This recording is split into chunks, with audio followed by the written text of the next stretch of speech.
Hola, bienvenidas y bienvenidos sean todos ustedes a nuestro programa sobre la inteligencia educativa. Razona, ama y educa, porque los mejores padres y madres se preparan diariamente. Vamos a comenzar nuestra cápsula número 2. ¿Para qué se educa en el siglo XXI y qué se persigue lograr? Como habíamos visto en la cápsula anterior, la educación toma forma del contexto, es decir, el contenido que se va a enseñar y aprender depende del contexto que rodea a una comunidad, a una sociedad. El contexto actual, el contexto vigente, no es igual que el de los años 90, incluso que de los primeros años del siglo XXI. Cuenta con hechos, fenómenos, eventos que nos marcan y nos afectan globalmente. Para empezar, existe hoy lo que se llama, y ya desde principios y finales de los 90, la revolución del conocimiento. ¿Qué es la revolución del conocimiento?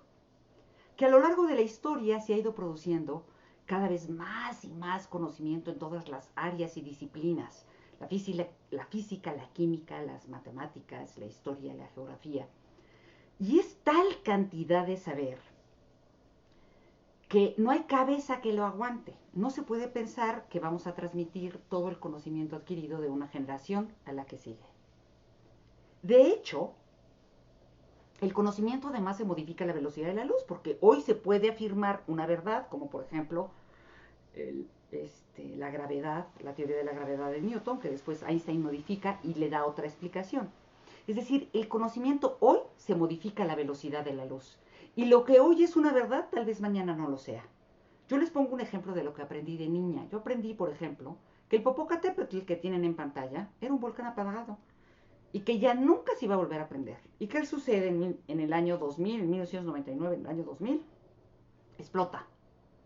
Entonces aprendí una mentira. También me enseñaron que la capital de la URSS, la Unión de Repúblicas Socialistas y Soviéticas, era Moscú. Y hoy ya no existe. Hoy existen muchísimos países. Tajikistán, Afganistán, Kirguistán, y yo no sé dónde están, nadie me los enseñó. Los tengo que buscar. Entonces, en la educación actual emerge una crisis, porque los educadores tenemos una pregunta que es muy difícil de contestar, y es ¿qué se enseña y qué se aprende en la escuela? Si el conocimiento se modifica a la velocidad de la luz, y si además, como veíamos, la educación no se puede reducir solo a la transmisión del conocimiento, ¿qué se enseña y qué se aprende en la escuela? Ese es el primer problema con el que nos enfrentamos en el siglo XXI. El siguiente es el uso de la tecnología. Actualmente, la tecnología emerge como una herramienta que tiene el ser humano precisamente para producir y difundir el conocimiento. De tal forma que hoy hasta los niños tienen un celular en la bolsa. Con estas tecnologías, con las tecnologías de la información, la computadora, el teléfono celular, la tablet y además la web, el internet que hace que todos estamos conectados, ¿sí? El conocimiento está ahí, fácil y al alcance de todos. Cualquiera que busque con una palabra algo, le aparece Wikipedia y le aparecen 2 millones de entradas con información diversa, ¿sí? Todo el conocimiento actualmente está en la web. Lo que tú quieras buscar lo encuentras ahí, ¿sí? Millones de datos sobre un mismo tema, lo que tú quieras buscar, el volcán Popocatépetl, va a haber millones de datos e información sobre el mismo. Entonces surge el siguiente problema. ¿Para qué voy a aprender algo que está en la web? Los niños lo dicen. ¿Para qué me enseña esto? Si yo nada más le busco y me sale ahí en el celular lo que yo quiera, lo busco. De hecho, hasta hay un problema con las tareas, porque los niños tienen acceso a tareas.com, a monografías, y buscan el tema, lo bajan y lo entregan como si lo hubieran hecho ellos. La realidad es que hoy estamos en un cambio de época histórica. Ustedes saben que a lo largo de la historia pasamos de la prehistoria a la edad antigua, a la edad media, al renacimiento, hasta que llegamos a la ilustración y con ella a la modernidad. Estamos saliendo actualmente de la modernidad, ¿sí? La modernidad inicia prácticamente con la ilustración, con este momento a donde aprendimos que la vida podía razonarse, pensarse, surge la ciencia, surge la producción del conocimiento a partir de las disciplinas científicas como la física, la matemática, ¿sí? Ya venían conformándose desde los griegos y de los romanos, pero se consolida y se fortalece en ese momento. Esta modernidad, que surge aproximadamente en la Ilustración, dura aproximadamente en 1950, 1960. Muchos autores empiezan a decir, estamos entrando en otra época histórica que, sí, ya no es igual. Durante la modernidad se produce entonces algo como la ciencia, el conocimiento, y esto nos daba muchísima certidumbre porque ya habíamos logrado explicar, por ejemplo, pues que las bacterias nos pueden enfermar y que se matan con antibióticos y que los virus se combaten con vacunas. O sea, el conocimiento nos daba certidumbre y además nos daba la explicación de lo que sucedía en el mundo y nos hacía progresar. Y así estuvimos en una lógica de progreso, de avance científico, ¿sí? Que caracterizó precisamente a esa época histórica llamada la modernidad. Pero hoy entramos a otra época que se llama la modernidad líquida. Y es aquel momento de la historia donde todo se modifica. Zygmunt Bauman, que acuñó la idea, dice que la modernidad líquida es aquel momento de la historia en la que las condiciones de actuación de los miembros cambian antes que las formas de actuar se consoliden en hábitos y en una rutina determinada. Es decir, antes de que tú aprendas algo y lo adquieras bien, ya cambió.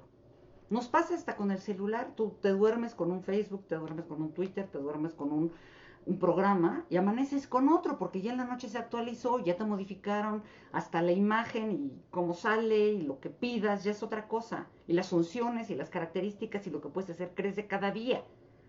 Y la ropa y los zapatos y todo es así. En la modernidad líquida, en este nuevo momento de la historia, cambian los objetos, las personas, los afectos. La gente se puede divorciar cuantas veces quiera. Si no le gusta su cuerpo, se lo cambia, se cambia la cara, se opera. Sí, todo es modificable en esta nueva época de la historia. Otros autores hablan de la posmodernidad. Esta posmodernidad, esta nueva época, se caracteriza porque el mundo de lo único que caracterizaba la modernidad ya no existe. Antiguamente había un único estado, una única religión, una única raza, una única manera de pensar. Hoy esto ya no es así, porque con la difusión de la información que se genera a partir del Internet, ¿sí? Vivimos en el mundo de la posverdad. ¿Y qué es la posverdad? Pues la verdad que cada quien quiera creer y que emerge de darle likes. Hoy tenemos algo que se llama el likeómetro, ¿sí? Mientras más likes tenga algo, pues más verdad se vuelve, aunque sea mentira, ¿sí?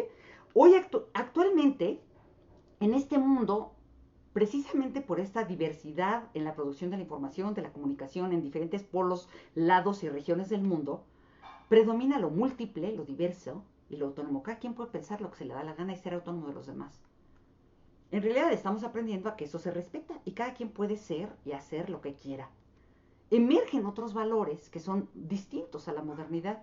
Los valores más importantes están basados en la libertad, la diversidad y la autonomía. Dicho de otra manera, que saber mucho como tal, la transmisión del conocimiento único, estático, inmodificable, ya no es lo más importante. Lo más importante actualmente es resolver, crear, proponer, identificar lo que es verdad, lo que es mentira. ¿Sí? Y para esto el ser humano requiere desarrollar otras capacidades. Ahora bien, ¿qué consejos prácticos emergen de haber analizado el contexto social, político, cultural del siglo XXI? Pues que los padres y las madres deben de preocuparse más por desarrollar la capacidad de sus hijas e hijas para enfrentar lo que les va a tocar vivir, que porque sepan mucho y se aprendan todo de memoria, que sepan mucho cálculo mental, que lean como merolicos.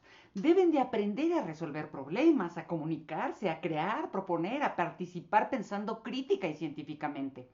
Esas capacidades son las que se buscan desarrollar en el siglo XXI. Por eso, preocúpense porque lo hagan. Pónganles retos, enfréntenlos a resolver problemas, pónganles a leer cosas cada vez más difíciles que los hagan pensar, háganles preguntas. Hay que cambiar la idea de que educar es saber mucho. En este contexto cambiante, global, que nos afecta a todos, ¿podemos realmente seguir enseñando y aprendiendo lo mismo? Podemos seguir enseñando a los niños de una manera estática y uniforme ciertos conocimientos inmodificables, las tablas de multiplicar, las estaciones del año, las capitales, los estados, las guerras, las fechas, o requerimos desarrollar otras capacidades. ¿Sí?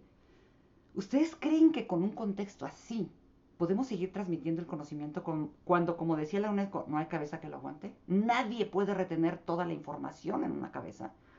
Todos actualmente somos ignorantes. ¿Por qué? Porque no sabemos todo lo que se produce diariamente como nuevo conocimiento y nueva información. Por eso, ¿sí? No podemos seguir educando a los niños y a las niñas de la misma manera en que nos educaron a nosotros. De tal manera en que se transmite un conocimiento, el niño se lo pregunta, se lo sabe, palomita se sacó 10. No, ¿sí?